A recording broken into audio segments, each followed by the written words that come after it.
Assalamualaikum warahmatullahi wabarakatuh. Innal hamdalillahi jami'a.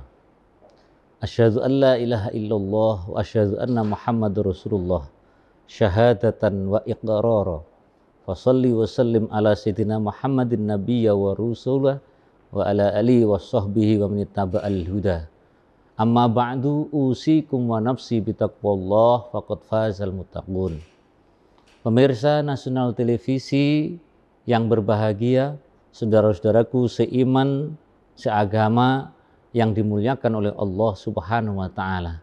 Berjumpa kembali dengan saya di acara Kultum Kuliah 7 Menit menjelang berbuka puasa Nasional Televisi. Sungguh bahwa ketika kita ditakdirkan untuk menjalankan amal-amal soleh, untuk melakukan ketaatan-ketaatan, untuk melakukan amal-amal kebaikan, suatu hal nikmat yang tiada tara, suatu hal yang tidak bisa dibanding walaupun dengan dunia dan seisinya. Setiap kita pasti menginginkan bahwa kelak ketika kita telah mengakhiri kehidupan dunia ini, kita akan ditempatkan nanti di surganya Allah Subhanahu wa Ta'ala. Ada sebuah hadis yang patut kita renungkan bersama. Siapa-siapa saja manusia-manusia yang dirindukan oleh surganya Allah Subhanahu wa Ta'ala. Dalam sebuah hadis dikatakan, al-jannatu mustaqotun ala arba'ati nafarin. Surga merindukan terhadap 4 golongan, yaitu talil Quran, wa hafidul lisan, wa mut'imil ji'an, wa shaimi Ramadan. 4 golongan itu adalah yang pertama talil Quran, orang yang senantiasa beristiqomah membaca Al-Quran. Kemudian yang kedua adalah hafidul lisan, orang-orang yang mampu menjaga lisan. Kemudian yang ketiga mut'imil ji'an, orang-orang yang gemar memberikan makanan kepada orang-orang yang sedang lapar. Kemudian yang keempat, yang terakhir, yang dirindukan oleh surga adalah orang-orang shaimi Ramadan, orang-orang yang berpuasa Ramadan. Baiklah, mari kita bahas satu persatu. Yang pertama adalah talil Quran, orang yang senantiasa membaca Al-Quran. Rasulullah SAW menyatakan, faqra'ul Qur'ana fa innahu syafi'an li ashabi yaumal qiyamah.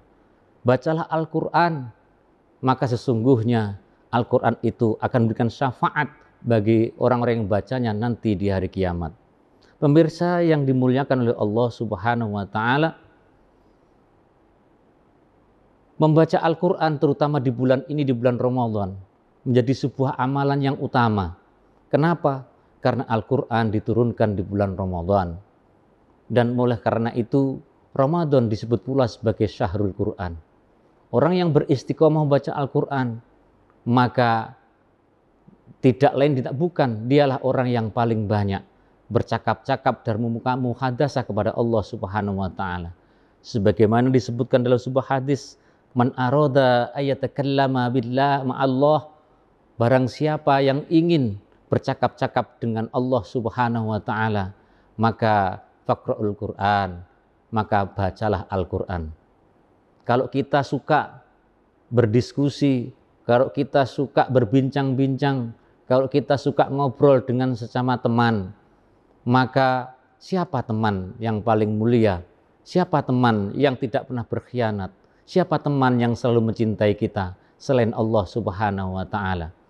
Oleh karena itu, sebuah anugerah apabila kita orang yang beriman, apabila kita orang Islam diberikan karunia oleh Allah Subhanahu wa Ta'ala waktu dan kesempatan untuk membuka Al-Quran, berarti kita diberikan kesempatan untuk berbincang-bincang dengan Allah Subhanahu wa Ta'ala. Kemudian yang kedua adalah hafidhil lisan, orang yang senantiasa mampu menjaga lisan. Menjaga lisan ini artinya adalah supaya kalimat-kalimat, kata-kata yang kita keluarkan adalah kata-kata yang manis, kata-kata yang indah, kata-kata yang penuh berzikir, kata-kata yang bisa membawa manfaat dan maslahat, baik itu dalam kehidupan dunia maupun kehidupan akhirat. Kita sadar betul bahwa kita diberikan oleh Allah Subhanahu wa Ta'ala anggota tubuh. Tangan ada 2, kaki ada 2, mata ada 2, telinga pun ada 2. Cuman hanya lisan yang diberikan 1 oleh Allah Subhanahu wa Ta'ala. Maknanya apa?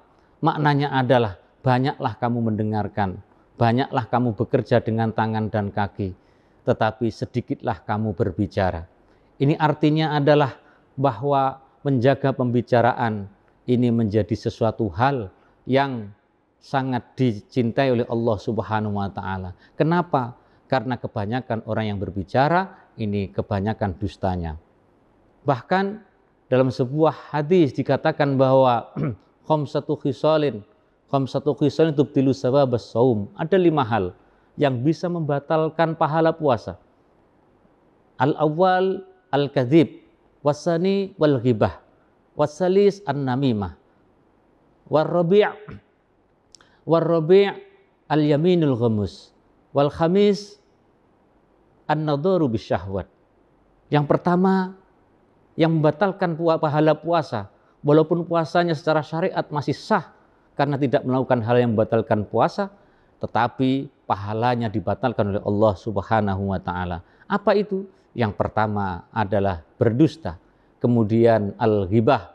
Ghibah itu adalah membicarakan orang lain ketika orang lain tidak berada di tempat. Yang kemudian ketika dia mendengarkan maka dia tidak merasa ridho.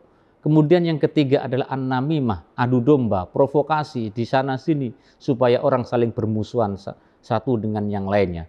Kemudian yang keempat adalah al-yaminul ghamus, bersumpah palsu. Kenapa dia bersumpah palsu? Karena ada tujuan-tujuan duniawi yang hendak ia capai. Terus kemudian yang kelima adalah memandang dengan syahwat. Kemudian yang ketiga, di antara orang yang dirindukan oleh surganya Allah Subhanahu wa Ta'ala adalah al-mut'imul ji'an, orang-orang yang senantiasa memberikan makan kepada orang-orang yang lapar, para fakir dan miskin, apalagi laparnya itu adalah lapar karena puasa. Bahkan dikatakan di dalam sebuah hadis, man fattara sha'iman kana maghfiratan lidunubihi wa attaqa raqabatihi minan nar wa kana lahu mislu ajri min ghairi ayang qusa min ajri shaimi syai'un.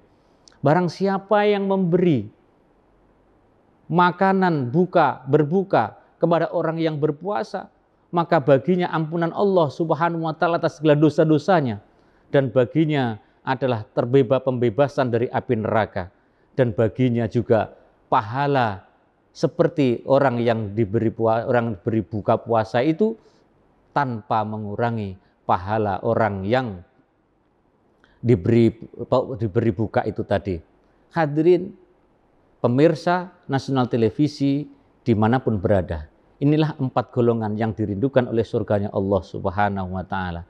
Mudah-mudahan kita termasuk orang-orang yang dirindukan oleh surganya Allah, sehingga kita menemukan kebahagiaan dan kemuliaan sejati di dunia dan di akhiratnya nanti. Sekian kuliah 7 menit. Selamat berbuka puasa. Wassalamualaikum warahmatullahi wabarakatuh.